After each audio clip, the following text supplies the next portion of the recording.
बात करेंगे मैडम अफीफ़ा से जो फाइनेंस सेक्रेटरी के लिए खड़ी हो रही हैं, इलेक्शन लड़ रही हैं कल का, और उनसे सख्त बात करेंगे क्योंकि नरम बातें करने का ज़माना ख़त्म हो गया है। पिछले साल की एम्परा की हमने परफॉर्मेंस देख ली है, स्वाय मैचेस के और खानों के कुछ भी नहीं कर सकी, ना आइन मिल सका और ना ही किसी किस्म का दफ्तर मिल सका। तो मैडम अफीफ़ा, पहले तो ये बात आप बताएं ना कि पिछले इलेक्शंस के अंदर भी तकरीबन बराबर की ही तादाद मौजूद थी, यानी कि उनका एक बंदा ज़्यादा था प्रोड्यूसर्स का और आपका एक बंदा कम था। गो के प्रेसिडेंट जो है वो प्रोड्यूसर्स का ही था। इस दफ़ा हम आपसे कैसे अच्छाई की तवक्को रखें इस एम्परा से या दोनों पैनल से, ख़ास तौर पे प्रोग्रेसिव से, कि जो पिछली दफ़ा आप ऑपोजिशन में नहीं काम कर सके तो अगर इस दफ़ा इक़्तिदार में आते हैं तो आप लोग क्या कर लेंगे? बिलाल साहब, जैसे कि आपने जो मुझसे सवाल किया उस सवाल के बहुत सारे जवाब जो है वो आपने अपने क्वेश्चन के अंदर खुद मेंशन कर दिए हैं। सबसे पहली बात ये कि हम लोग अपोजिशन में थे। अपोजिशन का रोल और जो गवर्नमेंट का रोल होता है उसको आपसे बेहतर कोई भी नहीं समझ सकता, जो आपका अपना रिसर्च वर्क और जो आपका अपना थीसिस है। दूसरी चीज़, सबसे जो मेन, जैसे एक घर का सरबराह होता है, बहुत से फैसलों पे बहुत से क्या सारे फैसले उसके अपने हाथ में होते हैं, इसी तरह से एम्परा का भी ये इशू रहा कि प्रेसिडेंट जो है प्रोड्यूसर्स पैनल की तरफ से मिला।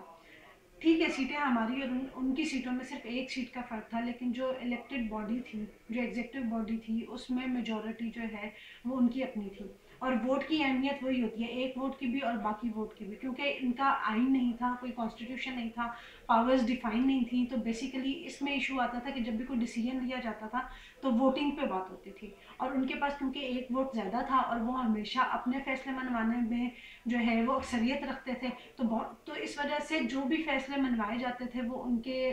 प्रोड्यूसर्स पैनल की तरफ से होते थे, जिसकी वजह से बहुत सारे कामों में हर्डल रही, जिसका बहुत सी एग्जांपल तो जो है वो फेसबुक पे और सोशल मीडिया पे जो है हमारे मेंबर्स ने देखी भी, कि क्या हर्डल्स और क्या डिफ़िकल्टीज जो है वो सारे फेस कर रहे और सारे इश्यूज चलते रहे। और बाकी जो है वो बहुत सारी चीज़ें, अभी जब हम लोगों ने कंपेन की और तो हमने अपने पैनल का जो मैनिफेस्टो दिया, और जो कंपेन के अंदर भी डिफरेंट लोगों ने हमसे ये बहुत सारे मुश्किल सवाल उसमें भी हम लोगों से किए गए, तो तब भी हमने लोगों को यही गाइड किया कि देखें, अभी पहली बात तो ये कि एक रफली एक कॉन्स्टिट्यूशन बनाया गया अभी बॉडी डिसॉल्व होने से कुछ अर्सा पहले, लेकिन उस पर भी अभी बहुत सा काम होना बाकी है। और दूसरी बात ये, जो हम मेजोरिटी की बात करते हैं कि हमें मेजोरिटी से जितवाएं या हमारा पैनल जो है वो भारी अक्सरियत लेके आए, वो इसीलिए करते हैं कि ताकि अब हमें काम करने के अंदर कोई रुकावट ना हो, हमें काम करने के लिए कोई मुश्किल फेस ना करनी पड़े, जो हम अपने प्रोग्राम्स लेके आ रहे हैं हम उनको इम्प्लीमेंट कर सकें। सॉरी मैं आपकी बात काट रहा हूँ। पिछले साल चलें आप लोग मेजॉरिटी में नहीं थे, एक बंदा आपका कम था। पिछले साल क्या क्या प्रोग्रेसिव ने किया है जिसको बेस बनाते हुए आप मुझसे या और मेरे जैसे दूसरे लोगों से ये एक्सपेक्ट कर रही हैं कि हम आपको वोट दें? देखिए, प्रोग्रेसिव में सबसे बड़ी बात तो यह है कि प्रोग्रेसिव, जैसे नाम प्रोग्रेसिव है तो प्रोग्रेसिव में प्रोग्रेसिव सोच रखने वाले लोग हैं। क्यों? क्योंकि हम अपने ऊपर क्रिटिसिज्म सुनते भी हैं, उसको बर्दाश्त भी करते हैं और उसके बाद उसके अंदर बेहतरी लाने की कोशिश भी करते हैं। जैसे कि लास्ट टाइम हुआ, मैं जहाँ से ये पूरा एम्परा का सीन शुरू हुआ है, मैं वहाँ से आपसे बात करना शुरू करूँगी कि एम्परा का इलेक्शन हुआ, हम लोगों की तरफ से कोई फीमेल कंटेस्टेंट नहीं थी। ठीक, तो उसमें सबसे पहले हमारे अपने लोगों ने भी हम पे क्रिटिसिज्म किया, बाकियों ने भी क्रिटिसिज्म किया, क्योंकि दूसरी बॉडी में जो है वो एक जो है वो फीमेल मौजूद थी। तो इस साल विमेन एम्पावरमेंट को, हमारे ऊपर जो क्रिटिसिज्म हुआ था उसको और एक प्रोग्रेसिव सोच को मद्देनजर रखते हुए हम लोगों ने आपकी बात तीन तीन जो है वो फीमेल्स को अपनी बॉडी में रखा है, दो एग्जेक्टिव बॉडी में और एक गवर्निंग बॉडी में। तो देखें, हम लोग एक प्रोग्रेसिव सोच के लोग हैं, हम अपने अंदर वो मैं बेहतरी आपसे लाना एग्री चाहते करता हूँ। हैं, आप लोगों ने क्या बेहतरी लाना किया चाहते क्या? हैं। और दूसरी बात ये देखें, प्रेसिडेंट हमारा नहीं था, हम लोग अपोजिशन में थे, लेकिन उसके बावजूद हम लोगों ने स्कूल्स के अंदर डिस्काउंट लिया, चुगताई लैब के अंदर डिस्काउंट लिया, उसके बाद फीमेल्स के लिए सलून्स में और डिफरेंट चीज़ों पे जो हम लोगों ने डिस्काउंट लिया, उसको किसी दूसरी बॉडी ने इस वजह से लोगों को अवेल नहीं करने दिया। क्यों? क्योंकि जी जिन्होंने डिस्काउंट लिया था वो इलेक्टेड बॉडी में से नहीं था। तो सबसे बड़ी, बल्कि मेरे अपने आगे आने की वजह ये थी कि जब लास्ट टाइम मैंने काम करने की कोशिश की, क्योंकि फीमेल जर्नलिस्ट जो थे, ठीक है प्रोड्यूसर प्रोड्यूसर होता है, प्रोफेशनल प्रोफेशनल होता है, उसमें मेल फीमेल की डिस्क्रिमिनेशन नहीं होती, लेकिन एक बायोलॉजिकली और जो लॉ ऑफ नेचर है उसके अकॉर्डिंगली अगर आप देखें तो मेल्स के प्रॉब्लम और होते हैं, फीमेल्स के और होते हैं, इसी तरह से, क्योंकि उनके ऊपर रिस्पॉन्सिबिलिटीज़ जो सोशली रिस्पॉन्सिबिलिटीज़ होती हैं वो डिफरेंट होती हैं। तो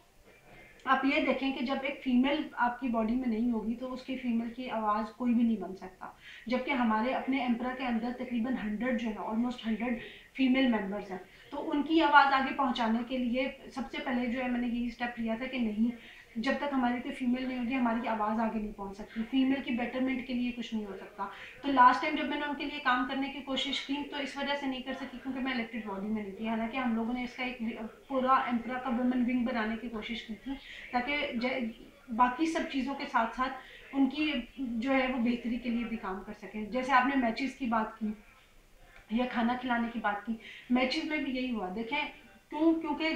आपके सबसे पहली बात तो ये कि जो ये मैचेस वाला जो खाने वाला था उसके हम टोटली अगेंस्ट है। बार बार हमने अपनी कंपेन में भी ये कहा कि जो 15-20 लाख रुपए हम लोगों ने इन 2 इवेंट्स के ऊपर खर्च किए थे वो ये नहीं होने चाहिए थे। इसकी बजाय हमें कोई वेलफेयर का काम करना चाहिए था। एंटरटेनमेंट से पहले वेलफेयर आती है। जब तक आप अपनी कम्युनिटी की वेलफेयर के लिए कुछ नहीं कर सकते तो फिर आप उनको क्या उनके लिए वो एंटरटेनमेंट किसी काम की नहीं है।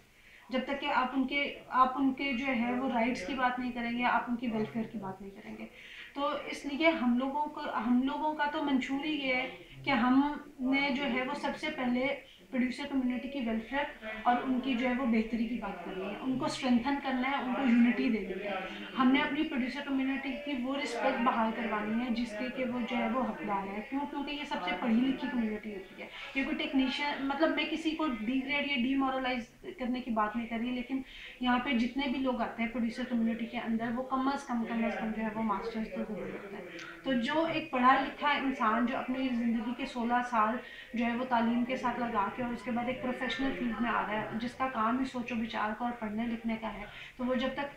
तक वो उसको ये यकीन नहीं होगा ये कि मेरी बैक पे कोई एक एसोसिएशन है या कोई मेरे राइट्स की बात करने वाला है, तो वो तब तक पीस ऑफ माइंड के साथ काम भी नहीं कर सकता। तो ये सबसे एक बेसिक चीज़ है जो कि मेरे ख्याल एम्परा का बुनियादी मकसद है कि अपने लोगों को जो है वो मजबूत करे, उनको ये यकीन दिलाए कि उनके पीछे कोई ना कोई एक जो है वो फोर्स है जो कि उसके राइट्स के लिए बात करने के लिए मौजूद मैडम है। कल इलेक्शंस हैं, कल के हवाले से आप क्या पैगाम ख़वातीन को ख़ास तौर पे मेंबर्स को क्या देना चाहेंगे? ख़वातीन मेंबर्स के लिए मेरा स्पेशली ये पैगाम है कि देखें जो आपके अंदर फीमेल मौजूद हैं, जो यहाँ आपके अंदर से ये 4 फीमेल्स हैं जो कि कंटेस्ट कर रही हैं, 3 हमारे पैनल से और एक और पैनल से, उनको वुमेन एम्पावरमेंट के तहत सबसे पहले उनको मजबूत करें, उनको स्ट्रॉन्ग करें, क्योंकि वो आपके लिए इलेक्ट होकर आगे आएंगी तो वो आपके लिए सर्व कर सकेंगी, वो आपके प्रॉब्लम्स को आगे ला सकेंगी, वो आपके जो इश्यूज हैं उन पे बात कर सकेंगी। क्योंकि कुछ चैनल्स हैं जो बड़े चैनल्स हैं उनमें फीमेल्स का फिर भी रिस्पेक्ट या उनके इतने इश्यूज नहीं हैं, मेल्स के भी इतने नहीं है, लेकिन जो छोटे चैनल्स हैं अभी उनके अंदर बहुत काम करने की गुंजाइश है। वो बहुत से चैनल्स हैं जो अपने जो एम्प्लॉयज़ हैं उनको इंश्योरेंस नहीं देते, पिक एंड ड्रॉप नहीं देते, वहाँ पे फीमेल्स के लिए हरेसमेंट का बहुत इशू है। इवन एम्परा के लिए, बल्कि मैं ये कहना चाहूँगी कि अगर मैं इलेक्ट होती हूँ तो उसके बाद मेरी पूरी कोशिश ये होगी कि एम्परा के कॉन्स्टिट्यूशन में ये चीज़ होनी चाहिए कि दोनों बॉडीज़ में एक एक फीमेल लाजमी हो, जिसको जिसको जो है वो हर साल वो इलेक्शन लड़वाएं। क्योंकि ठीक है, एक अगर किसी पैनल ने ये चीज़ सोची है और हमारे प्रोग्रेसिव पैनल ने 3 लेडीज़ को जो है वो कंटेस्ट करवा रहे हैं, ये बहुत अच्छी बात है, लेकिन मैं ये चाहती हूँ कि ये रिवायत बने कि हर बार दोनों बॉडीज़ में एक एक फीमेल जो है वो ज़रूर कंटेस्ट करे, ताकि फीमेल्स की जो है वो भी रिप्रेजेंटेशन हो एम्परा के अंदर और वो अपनी फीमेल कम्युनिटी के लिए आगे बात कर सके। इस वजह से फीमेल्स को चाहिए कि वो अपनी फीमेल जो कैंडिडेट्स हैं उनको वोट करें, उनको सपोर्ट करें और हर तरह के जो है वो अपनी सपोर्ट का उनके साथ ऐलान करें ताकि वो इलेक्ट हों और उनके लिए जो है वो आके